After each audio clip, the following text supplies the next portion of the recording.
জন্য নুর ইসলাম নয়ন লিখেছেন, আমি একটি ট্রাক্টর কোম্পানিতে চাকরি করি, যেখানে কিস্তিতে সুদের বিনিময়ে ট্রাক্টর বিক্রয় করি।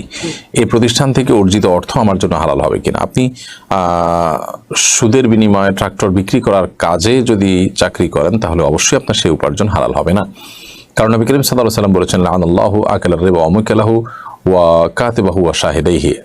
আল্লাহ রাব্বুল আলামিন সুদ যে খায়, সুদ যে দেয় এবং সুদের যে সাক্ষী হয় এবং সুদের যে লেখক, তাদের সকলের প্রতি লানত বর্ষণ করেন। এজন্য এরকম পরিস্থিতিতে অবশ্যই আপনার ভিন্ন কোনো চাকরির চিন্তা করতে হবে, হালাল কোনো উপার্জনের চিন্তা করা উচিত।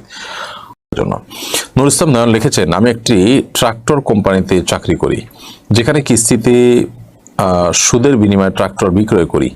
এই প্রতিষ্ঠান থেকে অর্জিত অর্থ আমার জন্য হালাল হবে কিনা? আপনি সুদের বিনিময়ে ট্রাক্টর বিক্রি করার কাজে যদি চাকরি করেন তাহলে